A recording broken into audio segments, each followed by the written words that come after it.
오늘은 권위란 무엇인가, 권위란 무엇인가라는 제목으로 하나님 말씀 증거하도록 하겠습니다. 예수님께서 부르신 제자들을 보면 평범한 사람들이었습니다. 그걸 넘어서서 별 볼일 없는 사람들이었습니다. 갈릴리 촌 사람들이었고 또 면면을 조금 살펴본다 그러면 실수 되게 많았습니다. 말과 행동, 태도가 다 그릇된 모습이었습니다. 똑똑한 사람 없었죠. 그래서 성경에도 그런 얘기 나오잖아요. 갈릴리 사람들이었는데 이렇게 어부 출신이고 예수님이 열심히 가르치셨습니다. 그래서 예수님이 속 터져가지고 그래도 모르느냐 이런 질문 많이 하잖아요.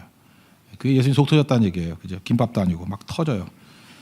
그리고 이해도 못합니다. 아직도 깨달음이 없느냐 이러죠. 답답해서. 예수님이 주로 격려하시는 분인데 격려하다가 그냥 돌대가리냐 이런 말을 못 하잖아요. 이 쓰레기냐 이렇게 말 못 하잖아요. 예수님은 예수님이니까. 그러니까 아직도 이해를 못 하느냐 이런데 답답함이 느껴지죠. 거기다 또 믿음도 진짜 없어요. 그래서 부활하시고 난 다음에도 미련하고 더디 믿는 자들이요. 이게 고상한 표현이지. 니네들이 인간이냐 그거 아니에요, 그죠? 부활한 날 보고도 아직도 못 믿느냐 이런 거죠. 교만하고 자기중심적이고 조금 더 되면은 누가 높으냐 그런 싸움이나 하고. 예수님께서 그런 사람 불렀다고요. 그러니까 우리도 별로 이렇게 낙심할 필요가 없죠. 비슷한 족속들이니까, 그죠? 그래서 하나님께서 약한 자를 모르고 부른 게 아니고 알면서 부르셨습니다. 그래서 우리가 요한복음 3장에서 가나의 혼인잔치에서 얘기를 했죠. 3단계. 주님께 맡기는 거예요. 주님께 맡긴다라는 것은 하나님을 우리 주인으로 섬긴다는 거예요. 그러면 하나님이 일하시잖아요. God works. 하나님이 일하시잖아요. 근데 하나님이 일하시기 때문에 나를 사용해서 일할 수도 있고 나를 사용하지 않고도 일할 수 있다니까요. 그러니까 나를 사용하지 않고도 하나님이 일하시면 그냥 죽치고 있으면 돼요. 그냥 가만히 있어서 내가 일하는 걸 보라. 그게 순종이에요. 그리고 대부분 조금은 시켜요. 물 갖다 부어라 이런 거 갖다 줘라. 사실은 그게 포도주 만드는데 별 도움이 안 되는 일들 같이 보이죠. 근데 그 작은 거 이렇게 시킬 때가 있어요. 순종해야 돼요. 순종하면 능력이 나타나는 거죠. 그러니까 우리가 대단한 게 아니야. 이걸 못 해요. 이걸 못 한다고. 그러니까 헛똑똑이들은 그거 한다고 변화가 되냐. 맨날 그러니까 그 꼴이지 인생이. 성교 한번 가는 게 특별한 거냐 이렇게 생각해요. 갈 수도 있고 안 갈 수도 있고 새벽기도 안 간다고 세상이 두쪽냐. 두쪽 안 나요. 네가 그 꼴 되는 거지. 그런 거예요. 물도는 하인들만 알더라 그러잖아요. 그러니까 명령에는 약속도 포함되어 있다. 그러면 변화가 되죠. 물이 포도주로 변화되는 거. 3단계예요. 하나님께 맡긴다. 그러면 주인으로 인정한다. 그러면 그때부터 하나님이 일하시는 걸 바라보는 거예요. 그러면 내가 할 일은 가만히 있으라면 그냥 가만히 있고 뭘 하라 그러면 잘 들어야 돼요. 하라는 것까지만 순종하면 돼요. 그럼 변화가 나타나게 된다는 것입니다. 이게 신앙생활이에요. 근데 이게 순종 못하는 게 뭐냐면 안 해도 불순종이지만 너무 해도 불순종이에요. 시키지도 않은 거 잠깐만 펄펄 뛰고 하는 거 그것도 불순종이죠. 그러니까 절대 순종 이게 필요하다는 것입니다. 오늘 제자들에게 지금 초창기 때 이게 훈련시키는 얘기들이죠. 우리도 사역자로 주님의 종으로 사명자로 부르심이 받잖아요. 오늘 세 단계를 살피겠는데 첫째는 권위예요. 권위가 무엇인가. 먼저 답을 말한다 그러면 하나님을 드러내는 사람이에요. 9장 1절을 보니까 주님께서 제자들을 불러가지고 귀신 쫓아내게 하고 병 고치는 능력 주고 그러는데 두 가지가 있죠. 1절 보니까 능력과 권위를 줬다. 이 두 가지를 구분해야 됩니다. 능력도 주시고 권위도 주셨다. 그러니까 능력은 뭐냐 하면은요. 못하는 것을 하게 하는 힘 이런 거죠. 그러니까 힘이에요. 힘. 파워라고요. 근데 능력은 뭐를 더 이루는 거예요. 그게 능력이라고. 근데 주님께서 능력만 주신 게 아니라 권위를 주셨대요. 이 권위는 뭐냐 하면은 하나님의 임재를 뜻해요. 하나님이 함께 하는 거. 그러니까 하나님이 함께 한다는 건 뭐냐 하면 내 뒤에 하나님이 계신다는 거예요. 그러니까 아까 얘기했지만 다윗이 400명 데리고 하나님이 일하시는 거와 600명 데리고 하나님이 일하시는 게 동일하다. 그런 뜻이 권위예요. 나의 등 뒤에서 하나님이 계신다. 그러므로 400명 갖고 일해도 하나님이 일하시는 거고 600명 가지고 일해도 하나님이 일하시는 거고 물 갖다 붓는 것도 하나님이 일하시는 거고 갖다 주는 것도 하나님이 그거가 의미가 있는 게 아니에요. 그 뒤에 하나님이 계셔요. 그게 권위예요. authority. 그래서 이 권위라는 걸 설명할 때 그런 거죠. 우리 경찰관 가운데 여자분들도 계시잖아요. 여자 경찰이 웬만한 여기 앞에 있는 형제 같으면 힘이 더 세죠. 그래서 서라 그러니 안 서. 네가 뭔데? 여자가 이러다가 잡혀가요. 그죠? 여자 경찰 뒤에 정부라는 권위가 있고 국가라는 권위가 있잖아요. 그게 공권력 아니에요? 그거 함부로 덤비면 안 되죠. 그런 거예요. 우리 뒤에 주님이 계신 거예요. 그게 권위예요. 그래서 능력만 가지고 뛰면 안 되고 반드시 권위가 있어야 되는데 권위는 어떻게 드러나는 거죠? 이 여자 경찰관이 자기가 권위가 있다는 걸 어떻게 드러내죠? 제복을 입든지 아니면 이렇게 증명서를 보여주죠. 나 경찰관이라고. 그래서 내 뒤에 정부가 있고 내 뒤에 국가가 있다는 것을 보여주는 거죠. 그러니까 우리 성도가 일을 할 때 우리에게 필요한 게 뭐냐면 권위를 가지고 일을 해야 돼요. 권위를 가지고 일한다는 건 뭐냐면 하나님을 보여주는 사람이에요. 그러니까 자기 잘났다고 뛰는 거는 능력으로 일하는 거예요. 그건 오래 못 가요. 그래서 우리는 권위로 일을 해야 돼요. 오소리티를 가지고. 하나님을 드러내는 거예요. 예수의 이름으로 일하는 거예요. 자꾸 하나님을 드러내고 하는 거예요. 그러니까 자기 일을 드러내고 하는 사람들을 보면 그건 권위가 없는 사람이에요.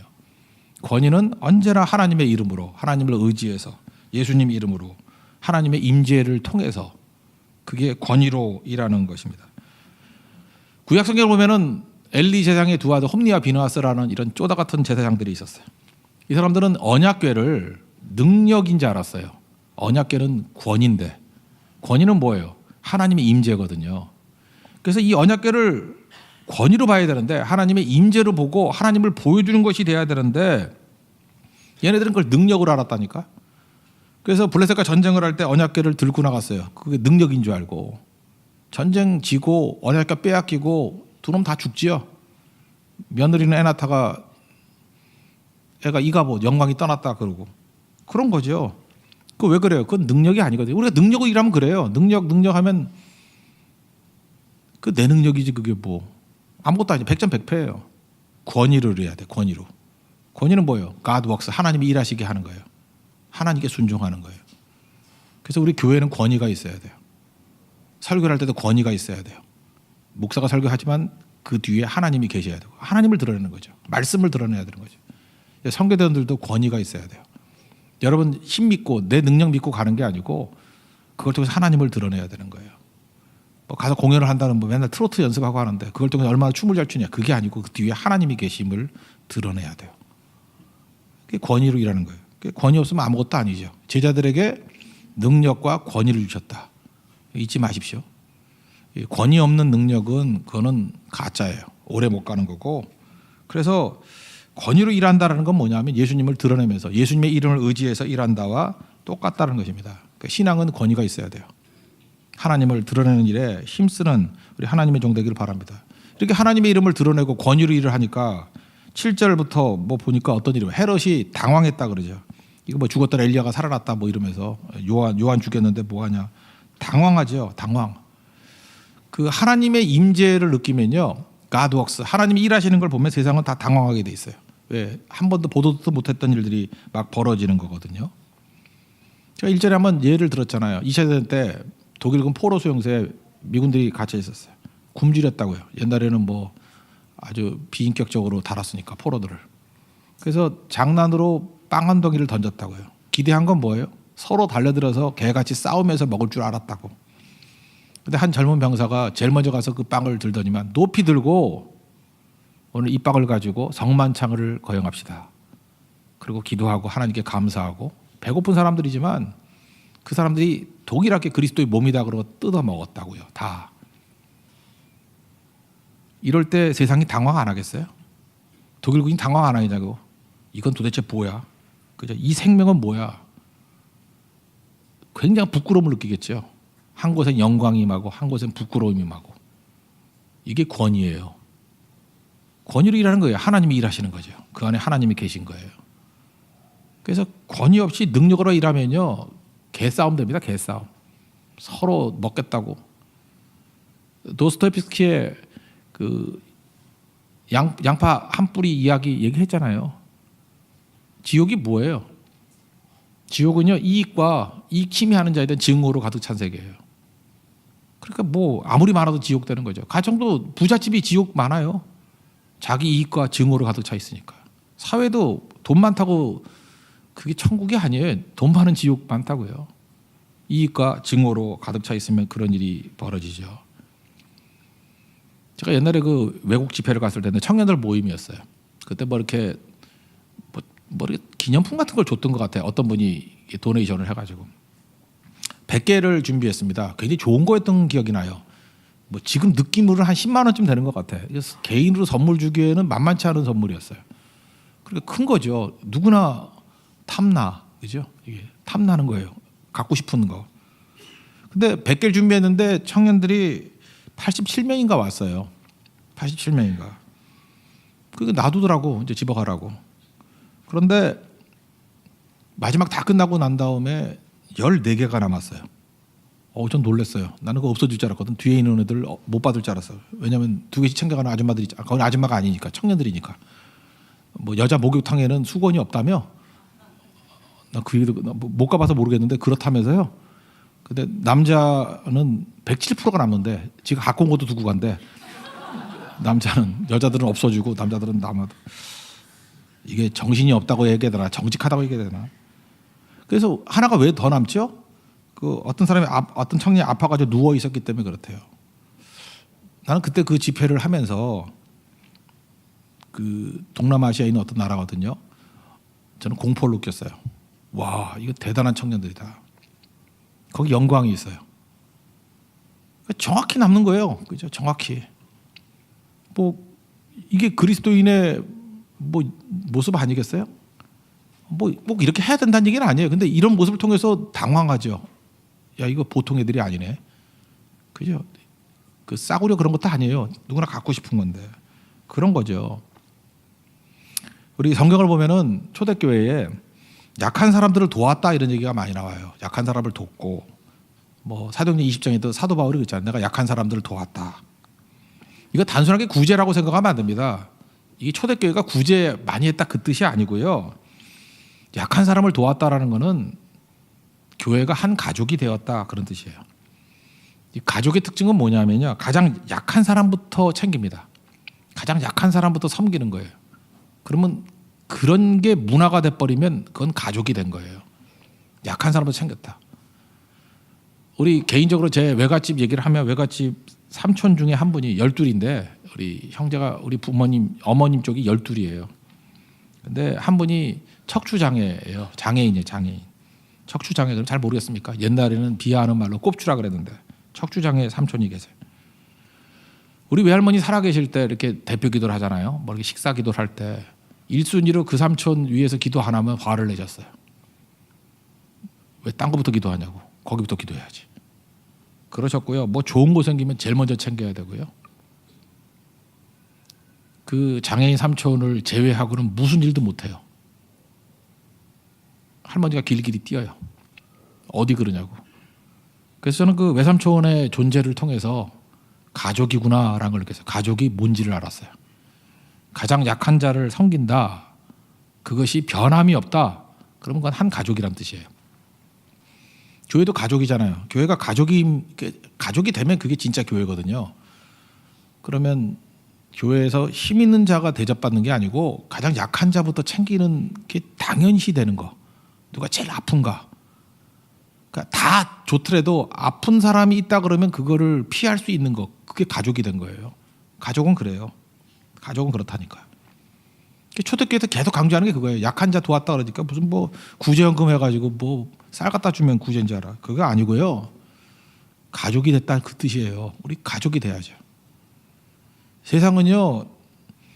그 만인에 대한 만인의 투쟁을 하기 때문에 가족의 모습을 보면은 부러워서 침 흘려요. 와, 저게 인간이 가능한 일인가. 그게 영광이에요. 사도 바울도 그런 얘기를 해요. 주님께서 주셨던 계명이라 그러는데 복이라 그러는데 복음서에는 없어요. 주는 것이 받는 것보다 복이 있다고 주께서 말씀하셨다. 이런 말씀이 20장에 나오거든요. 사도행전 20장. 받기만 하는 게 복입니까? 우리나라도 선진국 되니까 웰페어가 많잖아요. 웰페어. 그죠? 국가에서 이렇게 뭐 주잖아요. 뭐 보조금도 주고. 그게 좋은 거예요? 받기만 하면 좋아요? 제가 계속 국가에서 받기만 해요. 막 지하철도 공짜고. 늙었다는 뜻이에요. 그게 뭐 좋은 거냐고. 뭘 공짜로 막 나눠줘. 그게 좋은 거예요? 오히려 세금 더 내는 게 좋은 거지. 그죠? 섬기는 게 좋은 거지. 복이 뭔지를 알아야 돼요. 내가 어디 갔더니 공짜로 뭘 받았다. 좋더라. 그게 좋은 게 아니고 내가 섬길 수 있는 기회를 얻게 됐다. 그게 좋은 거예요. 나는 우리 교회도 지금도 제일 복된 사람들 보면 다른 사람 성경금 내주고 성경비 내주고 뭐 헌금하고 뭐 가난한 자 돕고 이렇게 잠깐만 주는 사람이에요. 야, 복도 진짜 많다.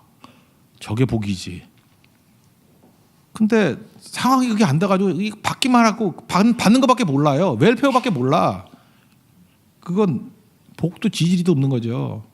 그걸 받았으면 딴 거라도 줘야지. 그죠? 기도를 주든지 사랑을 주든지 격려를 해주든지. 근데 받고만 삽니까? 그게 말이 안 되는 거죠. 하나님이 계신다라는 걸 보여주면 이런 공포가 사로잡혀요. 당황하고 사람들이. 가정에서도요. 가정이 아름다운 가정이 되기 위해서 필요한 건 뭐냐면은 감정 노동을 해야 돼요. 요즘에 가정이 뭔지 잘 모르는데 가정이 사람들이 가정에 가서요. 노동을 안 하고 잠깐 쉬려고만 그래요. 가정이 쉬는 데인지 알고 잠깐 잠만 자고. 가정에 노동을 해야 하는데 가정의 노동 가운데 대표적인 노동은 감정 노동이에요. 그 의식적인 노력이 필요합니다. 그 의식적인 노력이 필요해서 마주보기도 해야 되고 뭐 고개도 끄덕끄덕 해줘야 되고 화도 참아야 되고 머리도 쓰다듬어 줘야 되고 이게 감정 노동이죠. 이런 감정 노동을 많이 해야 된다고요. 그래야지 가정이 하나가 될 수 있는 거죠. 근데 지금 그런 게 없어요. 그런 게 없으니까 어떤 일이 벌어져요. 가정이 피곤한 곳이 돼버리고 어려워지는 거죠. 교회에서도 마찬가지예요. 이제 교회 왔습니다. 왔으면 여러분들 그냥 혼자서 있다가 가는 게 제일 편하죠. 근데 그건 어리석은 거예요. 혼자 있다 가는 게 아니고 진짜 이게 가정이라 그러면 꼴 보기 싫은 사람 앞에서도 밥도 먹어줘야 되고 끄떡끄떡 해 웃어도 줘야 되고 그 얼마나 피곤해요. 근데 그걸 안 하려고 그러니까 가정이 안 되는 거죠. 참아줘야죠. 자기 불편한 것만 생각하고 소리 지르고 하면 그거 충이지 무슨 충이지 그거. 가정마다 되게 이런 역할을 해주는 사람이 있어요. 되게 막내 딸일 가능성이 크고 아들만 있으면 또 막내 아들 뭐 이럴 때가 많은데 그 아버지하고 어머니하고 싸우면은 계속 가가지고 썰렁한 유머 얘기하고 아버지가 달라붙어가지고 아버지 웃기고 어머니 웃기고 뭐 둘이 손 잡아봐 이러는 애들 있죠. 이게 천사예요, 천사. 이런 애들이 있어서 가정이 하나 되는 거예요. 이게 귀중한 가정인데 그걸 모르는 거죠. 그러니까 감정 노동을 하는 것이 지도자입니다. 그게 핵심이에요. 하나님이 함께하는 사람들은요 다 감정 노동하는 사람들이에요. 근데 하나님이 함께하지 않는 인간들은 지 감정 쏟아놓고 그래서 독을 쏟아붓는 사람들이에요. 그럼 그런 것들도 좀 있어야죠. 그래야 우리 할 일도 있는데 다 그러면 그 교회가 아니죠. 저녁예배 정도 오실 분들이면 여러분들은 좀 수준이 다르지 않겠어요? 그래서 감정 노동 하는 게 주인이에요. 감정 노동 하는 게 아버지고 어머니고 품어주는 거죠. 하나님이 함께하면 그게 넉넉히 가능해요. 그래서 권위로 일하십시오. 권위로. 권위는 하나님이 함께하는 거예요. 하나님이 함께하는 종. 그래서 능력과 권위로 일할 수 있는 하나님의 거룩한 종 되기를 바랍니다. 두 번째는 정체성인데 아이덴티티, 정체성인데 3절을 보시면 이 보낼 때 아무것도 가지고 가지 말라 그랬죠. 지팡이도 배낭도 뭐 돈도 뭐 옷도 두 벌 갖고 가지 마라. 그러니까 하나님의 제자들이 누구냐는 거예요. 우리는 정체성을 무엇을 가졌느냐를 가지고 설명하잖아요. 그러지 않습니까? 무엇을 가졌느냐. 제가 한 번은 누구 이름이 기억이 안 나가지고 뭐 누구 이름이 기억 안 날 때 있잖아요. 그 사람이 뭐 이렇게 상황을 얘기해서 어디 선교 갔을 때 누구 그랬더니 어떤 청년 하나가 그러더라고요. 아, 그 페라리 타고 오는 사람이요 그러더라고. 나는 눈이 개 눈이라고 생각해요. 어떻게 그 사람의 정체성을 자동차 타고 오는 걸로 이해를 해요? 그 집은 그 차밖에 없으니까 그거 타고 온 거예요. 그죠? 그게 아니죠.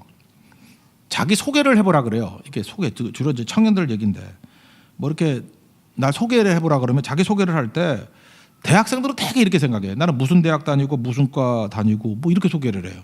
그럼 너 대학 안 다니면 인간 아니냐? 어떻게 자기 소개를 무슨 대학 무슨 과로 소개를 해? 그래서 그렇게 하지 말라 그러면 또 어떻게 소개하는지 알아요? 나는 고향이 어디고 뭐 내가 네 고향 알아서 뭐래? 너 거기서 안 태어났으면 너 인간 아니냐? 잠깐만 시비를 걸다 보면은 이제 할 말이 없다가 나중에는 뭐가 되냐면 하나님과의 관계 속에서 내가 누구인지를 설명하게 돼요. 알아요? 그렇게 다 껍데기 갖고 설명이 안 되면요. to have, 가진 거 갖고 설명이 안 되면 내가 누구인가? 그럼 그때부터 얘기를 해요. 나는 하나님을 사랑하긴 사랑하는데 우유부단한 사람이에요. 그래서 맨날 불순종하다가 괴로워하고 깨지고 그럼 돌아오는 알 수 없는 물레방아 인생이에요. 그렇게 말하는 사람 봤어요. 벌써 그렇게 말해도 촌스럽지만 자기 실체하고 부딪히고 있는 거죠. 내가 가진 거 다 없어져도 내가 누구인지 설명하잖아요. 다윗이 그러잖아요. 범죄를 했지만 나 하나님 사랑하는 종이고 내 소원이 뭐냐면요. 주의 성령을 내게서 떠나지 말게 해 주십시오. 그리고 이 죄 내가 감당 못하니까 주의 우술초로 나를 좀 씻어주세요. 왜 시편 51편이 그렇게 위대한 시편인지 아십니까? to have, 가진 거 갖고 자기 설명하지 않고요. 벌거벗은 모습으로 나는 이런 사람입니다를 설명하는 거예요. 여러분도 할 것 같죠? 성경이니까 그냥 읽기니까 쉽게 넘어가지. 너 누구냐라고 물어볼 때 가진 것 말고 자기 설명하려고 그러면 죄인입니다밖에 설명할 게 없어요. 우유부단합니다. 불순종합니다. 괴로워하는 종입니다. 그래서 결국은 하나님과의 관계 속에서 나는 죄 용서가 필요한 죄인이고요. 은혜가 필요한 종이에요. 누구나 그 얘기가 나올 수밖에 없어요. 그게 자기예요. 지금 예수님께서 이 얘기를 하는 게 뭐냐? 너희들이 정체성이 뭔지 아느냐? 너희들이 가진 거 가지고 너 설명하려고 그러지 말고 하나님의 대리인이야. 그래서 아이덴티티, 내가 누군지를 제일 알 수 있는 방법이 뭐냐면 아무것도 가지지 않았을 때 제일 잘 알아요. 그래서 사람이 가난해지거나 망하거나 병들거나 그럼 그때 한번 자기가 누군지 알게 돼. 아, 내가 누구지? 그래서 하나님과의 관계가 회복이 되는 거예요. 여러분같이 예배 드리는 사람은 예배에 깊이 들어가서 하나님 만나면 이게 가능해져요. 내가 누구인지. 내가 가진 거 다 사라져버리고 세상과 나는 간것도 없고 구속한 주만 보이도다. 주님 앞에 딱 서 있는 내가 서 있게 돼요. 키에르케고르는 신 앞에 단독자 그랬잖아요. 한 앞에 딱 서게 돼요. 그럼 내가 누군지 알게 된다라는 것입니다. 그러면 그때부터 하나님 의지하는 종이 되겠죠. 나는 무익한 종이고 아무것도 아니고. 근데 전능하신 하나님이 나와 함께하는 종이에요. 다시 권위로 가는 거죠. 권위를 갖고 일하는 게 그거구나. 하나님 의지에서 일하는 거, 예수님 의지에서 일하는 거구나. 그래서 하나님이 얘기하잖아요. 아들 난다니까 비웃는 아브라함과 사라에게, 야, 내가 하나님인데 나한테 어려운 게 뭐가 있겠어? Is anything too hard for God? 좀 외우라고요. Is anything too hard for God? 하나님 앞에 내가 하나님인데 하나님한테 아니 어려운 게 어디 있어? too hard 한 게 어디 있냐고. 지금 제자도 이거 깨닫는 거예요. 나 권위로 일하지. 근데 하나님이셔. 내가 어려울 게 뭐 있어? 그거를 안 믿으니까 약간 치장하려고 그러는 거예요. 차로 치장하려고 그러고 옷으로 치장하려고 그러고 저녁 예배 못 나오는 거 화장 못해서 못 나왔다 그러고 누가 그 얼굴 본대? 그러니까 잠깐 그거 얘기야. 나는 자격이고 알아야 자격 없는 거. 그게 잘난 건지 그게 겸손 아니에요. 누가 자격 없는 거 몰라? 힘없는 거 몰라? 다 없어 힘없고 모자르고. 그러니까 권위로 일해야죠. 주님이 God works, 하나님이 일하시는 거 주인으로 섬기고 순종해야죠. 그게 우리 아이덴티티라고요. 그리고 이 얘기를 보면은 우리가 알 수 있는 게 뭐죠? 껍데기 가지고 나가면 무능한 자가 될 수밖에 없다는 것입니다. 하나님 의지하고 나갈 수 있는 주의 종 되길 바랍니다. 그래서 세 번째 단계는 잠재력이에요. 포텐셜. 거기 4절 5절 보니까 이런 게 나오죠. 어느 집에 가면 그냥 머물다가 대접 잘해주면 거기 머물고 대접 안 해주고 영접하지 않으면 그 발에 먼지 털고 나와라. 이걸 저주하라 이렇게 생각하지 말고 이건 뭐든 이렇게 저주로 생각해. 저주로. 그거 아니고요. 저주는 인형 넣고 찔러야 저주지. 이게 무슨 저주야. 우리를 환영하는 사람도 있고 거부하는 사람도 있다라는 거죠. 환영한다고 교만하지도 말고 거절한다고 낙심하지도 말라는 거예요. 그래서 원칙 중에 하나예요. 예를 들어서 고성성결 갔다. 그래서 이제 교회에서 잤어요. 너무 힘들다고 그 다음 날 여관으로 옮기고 그런 짓들 하지 말고 그냥 갔으면 올 때까지 있으라고. 그게 무슨 얘기예요? 숙소에 이런 거에 관여 안 하겠다는 거죠. 이건 나한테 계산해 넣는 것도 아니야. 그냥 그 집에 머물래요. 그냥 대접해 주면. 좋은 데 찾아다니지 말고. 그러니까 단순함이죠. 그런 거고. 또 하나 이제 거절을 해요. 막 거절하면 거절감이 있잖아요. 거절감 뭐 묵상하면서 나는 왜 거절을 당했을까? 못생겨서 그럴까? 늙어서 그럴까? 왜 나는 뭐 이런 거 자꾸만 묵상하면은 그러니까 우울증에 빠지지. 그런 거 하지 말고 먼지 털듯이 실패를 털고 그냥 가라는 거예요. 이게 잠재력이죠. 그죠?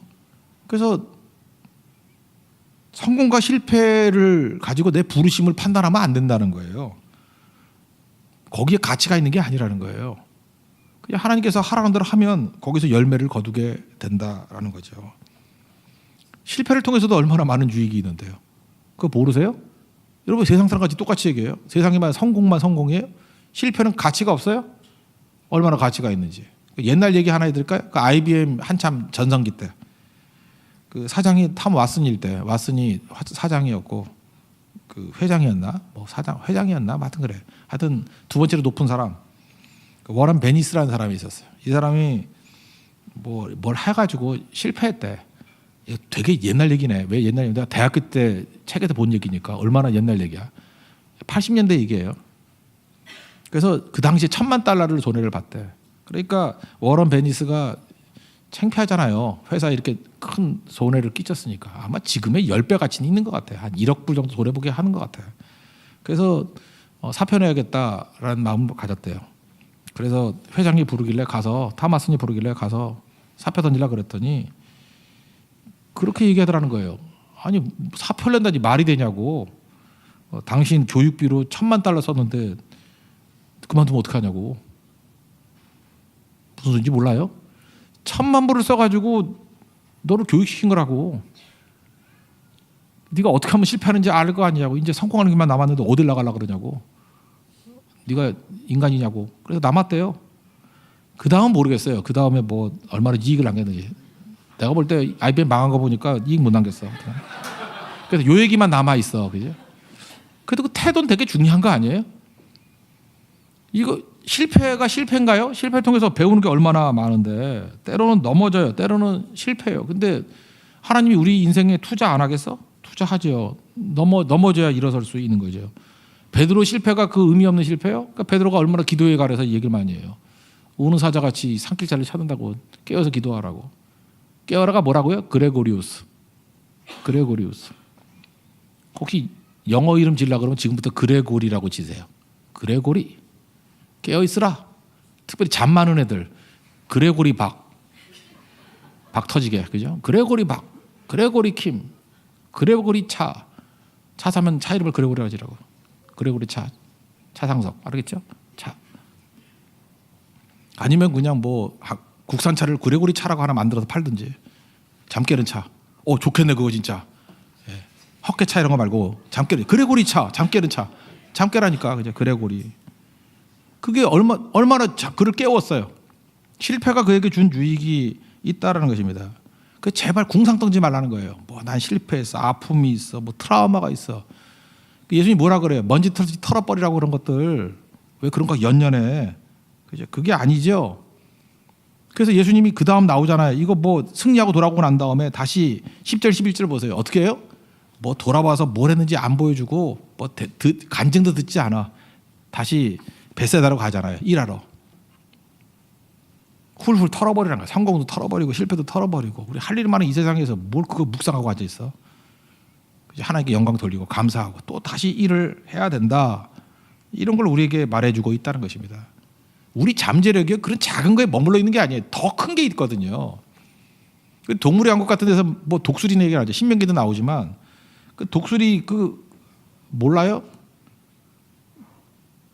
어렸을 때 이렇게 모이 물어다 주잖아요. 뭐 벌레 같은 거 물어다가 뭐 참새새끼 먹듯이 제비새끼 먹듯이 받아 먹잖아요. 그러다가 신명기 나오잖아요. 이렇게 좀 크면은 둥지를 어지럽혀가지고 이렇게 떨어뜨린대요. 밀쳐서.